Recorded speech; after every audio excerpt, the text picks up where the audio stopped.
À l'époque, les Africains se sont tus. Ils étaient endormis, ils n'ont pas vu les dangers. Aujourd'hui, les dangers, il est à nos portes. Chez nous-mêmes d'ailleurs. Il est chez nous et il est aux portes du Sénégal. Les Sénégalais et les Ivoiriens doivent se réveiller rapidement. Aujourd'hui, c'est facile. Au Burkina, ça a été facile parce qu'ils sont en train de mourir. On n'a pas besoin de leur montrer les dangers. Ils sont dans leur monde. Les Niger, ils risquent de partir les 30. S'il n'est pas parti même avant ça. En tout cas, j'espère qu'il va se ressaisir, se corriger.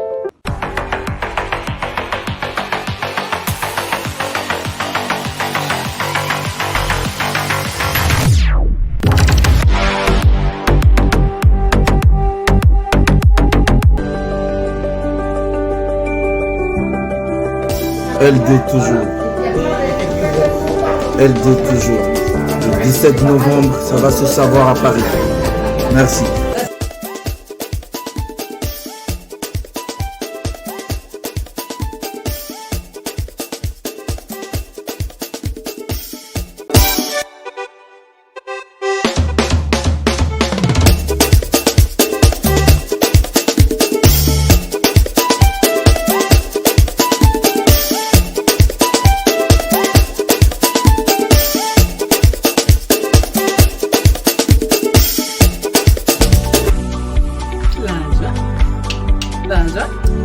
LD, l'amour, amour.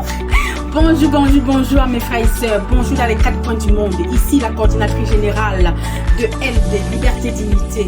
Voilà, je viens vous parler aujourd'hui de grands événements que nous allons organiser. Un grand gala à Paris le 17 novembre 2023. Au 42 chemin des Fourges, 93 et 380 à Pierre-Fistin. Say it with me.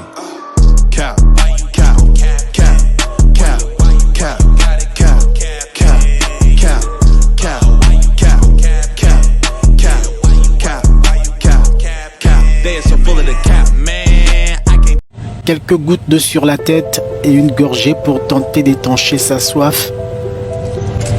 Une femme a droit aussi au précieux liquide. Ces infortunés font partie des migrants africains chassés de Sfax. Les gardes frontières libyens décrivent une situation devenue alarmante. Nous, on a des grands combats à mener.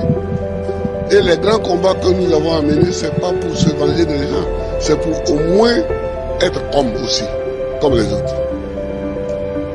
C'est ça qu'on appelle la dignité.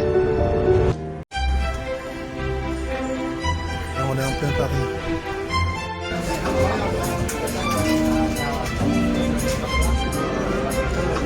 À l'intérieur. Oui, je t'écoute. Hein. Vas-y. Je t'écoute.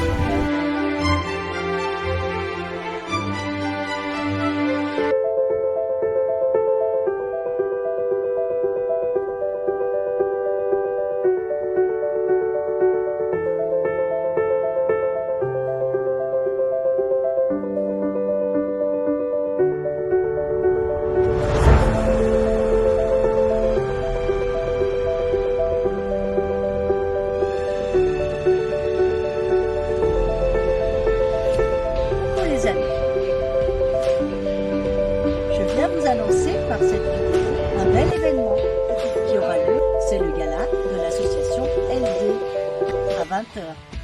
Je compte sur votre présence car j'y serai bien sûr. À très bientôt.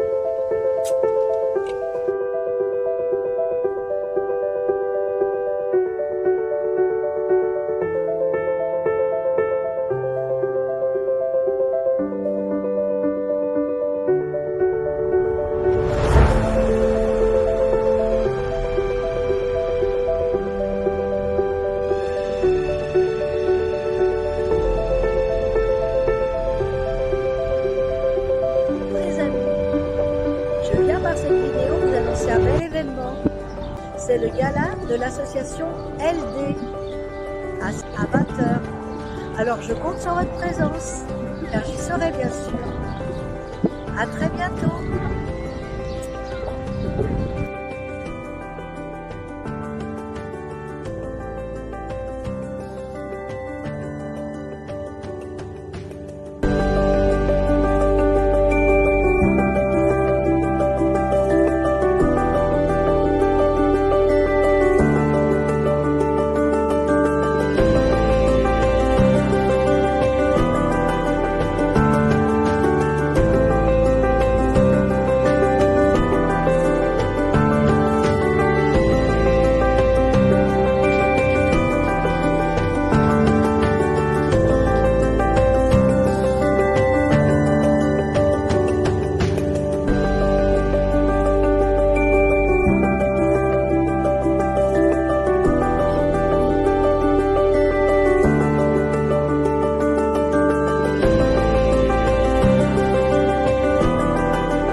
CFA.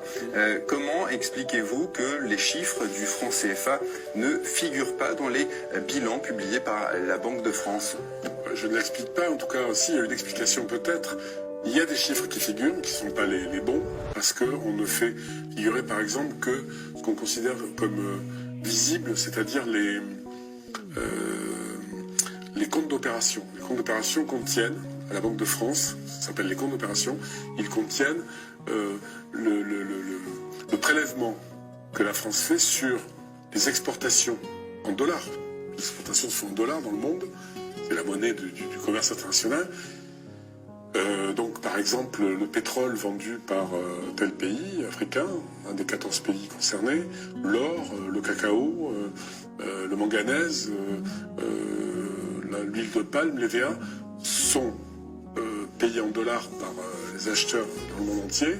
Ces dollars-là, jusqu'à 1974 je crois, 100% entraient en France. Donc on était exportateur de toutes ces matières-là, sans en être producteur. Et depuis ensuite c'est passé à 65%. Aujourd'hui c'est la moitié, 50% qui entre dans les caisses de la Banque de France et surtout dans les comptes du budget de la France. Ce qui est particulier c'est ça. Même au temps de la zone sterling chez les Anglais, ça existait chez les Anglais. Ils ont arrêté tout ça il y a longtemps. Parce que c'est une ingérence dans la vie des pays, dans leur souveraineté. La monnaie, c'est la souveraineté. Oui, les anciennes colonies anglaises ont des monnaies nationales. Oui, nationales. Et même au temps de la sterling, c'était déposé à la Banque d'Angleterre, certes, mais ils pouvaient récupérer leur argent à tout moment. Ça n'était pas intégré au budget britannique. Et c'est ce que vous dites, François Mattei, il existe 17 milliards d'euros de devises retenues en France, alors que ces milliards devraient être gérés dans les banques centrales africaines. Absolument, et puis à la disposition, parce que ça représente, au regard du budget français, peut-être pas énormément, mais d'abord, c'est de l'argent qui est placé sur les marchés internationaux, avec donc la France a des revenus de cet argent-là, ensuite prêter aux Africains. Mais je vais vous dire en deux mots, c'est très simple. Vous avez des comptes d'opération de tous les pays africains, 14 pays. Quand la Côte d'Ivoire, il y a des pays qui sont toujours en positif sur leur compte. Il y en a qui sont toujours juste ou en négatif. Alors, on prend sur l'argent de ceux qui sont positifs et qu'on détient pour prêter à ceux qui sont négatifs. Donc on prête l'argent des Africains aux Africains. C'est ça l'aide au développement. Il faut le savoir, parce que les Français ont le sentiment d'être pillés par les Africains et qu'on aide les Africains et qu'ils se débrouillent pas. On leur prête leur propre argent. Que ça soit clair, c'est la vérité. Vous citez François Mattei d'ailleurs les propos, pour rester 2 secondes sur le sujet, les propos d'un ancien directeur d'une banque centrale africaine. Il déclare: la France est un nain économique en Europe sans la maîtrise de ce franc CFA. Donc c'est assez parlant. C'est assez parlant et c'est sans doute vrai, parce que il faut rappeler que le franc CFA était, on va pas remonter à la création du franc CFA. Au début, on a indemnisé les gens qui avaient des esclaves dans les colonies. On leur a donné de l'argent. Et avec ça, on a fondé une banque à Dakar. Et de cette banque est sorti le franc CFA. Donc quand même, l'origine du franc CFA est assez particulière. C'est d'ailleurs le franc des colonies françaises d'Afrique, CFA. Bon, après, on a dit de la communauté financière africaine, parce que c'est aussi beaucoup plus joli, avec les sémantiques compte en politique. Mais en tout cas, De Gaulle, lui, il a maintenu ces choses-là. Pourquoi? Parce qu'après la guerre, la France était exsangue, après l'occupation allemande. Elle était exsangue. Donc il s'est appuyé pendant la guerre et après la guerre sur l'Afrique. C'était ce qu'on avait de plus fort, avec des matières premières pas chères. Avec le franc CFA, vous avez pratiquement gratuite.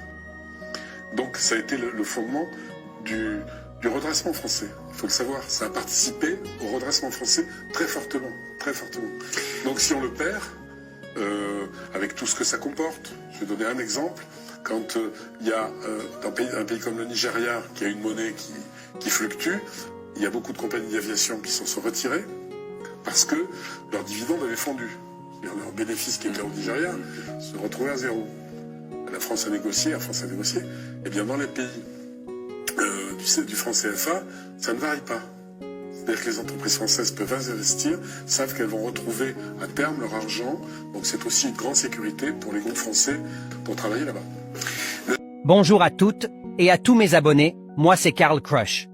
Je reçois depuis 3 jours de mes abonnés des images avec des messages en me disant qu'il existe un phénomène très intéressant et très populaire sur Internet dont personne ne parle de ce sujet et dont les merdias censurent sans cesse pour étouffer l'affaire. Je sais pas que si vous êtes au courant, mais actuellement dans des magasins en France aussi, il y a des photos qui circulent qu'il y aurait des traces de sang, des coulées de seringues, des sangs contaminés au sida dans les bananes, et c'est donc pourquoi j'ai décidé de vous aviser et de vous avertir sur le sujet en question. Je voulais donc vous avertir que si vous achetez des bananes, soyez sûr à 100% que dans vos bananes, il n'y a pas de couleur noire dedans ou qu'il n'y a pas de couleur rougeâtre dans vos bananes. Soyez très attentifs surtout, car votre santé est en jeu. Comme vous le constaterez par vous-même dans ces photos à l'intérieur des bananes, il y a des couleurs de sang pour certaines et de couleur noire. Pour d'autres, faites très attention car vous pourrez attraper le sida en consommant des bananes tout simplement. Moi, je suis juste un alerteur, après c'est comme vous voulez. Si vous voulez, vous pourrez faire le constat en achetant des bananes, coupez-les en rondelles et observez bien à l'intérieur. Normal, si vous trouvez que l'embout, le haut de votre banane est de couleur noire, c'est que votre banane a été injectée à la seringue au sida. Comme vous le savez certainement après le confinement, les élites, les dirigeants de ce monde ne veulent pas nous laisser libres et tranquilles, et surtout ne veulent pas nous laisser en bonne santé, d'où le fait qu'ils veulent absolument nous exterminer par une différente sorte de contamination par l'alimentation générale. Regardez la vidéo en boucle et analysez les images une par une, afin de vous apprendre à éviter ce phénomène d'autodestruction des masses par l'alimentation empoisonnée au sida, et si vous voulez vivre plus longtemps, écoutez mes conseils et mettez-les en œuvre et surtout partagez cette vidéo à un maximum de votre entourage. Je peux vous assurer que cette vidéo n'est pas un canular, vous ferez mieux de commencer à faire des expériences en achetant des bananes, et vous verrez bien, vous viendrez me remercier plus tard. Seules les personnes très reconnaissantes me remercieront pour cette mascarade gouvernementale qui est servie au niveau national. Prenez soin de vous et de vos proches et évitez la mort par l'alimentation, et je vous dis à plus pour un sujet encore intéressant comme celui-ci. À très bientôt.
Et comme j'ai toujours dit, il faut qu'on mette en place 3 projets.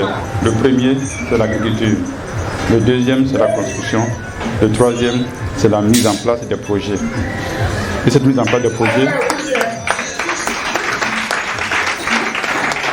je suis prêt à vous accompagner sur le plan technique, sur le plan comptable, sur le plan informatique. Parce que les 3 domaines, je les maîtrise. Donc si vous avez un projet et vous ne savez pas comment le matérialiser sur le terrain, venez me voir avec votre projet, avec tous les détails, pour vous faire un business plan et démarrer le projet sans problème. Au jour d'aujourd'hui, ce qu'il nous faut, c'est l'entraide. Et c'est ça qui est le pion, le pilier de notre association. S'entraider, se découvrir et apprendre de l'autre. Il n'y a pas de honte. Aller voir l'autre pour dire je ne sais pas. Comment tu as fait pour réussir?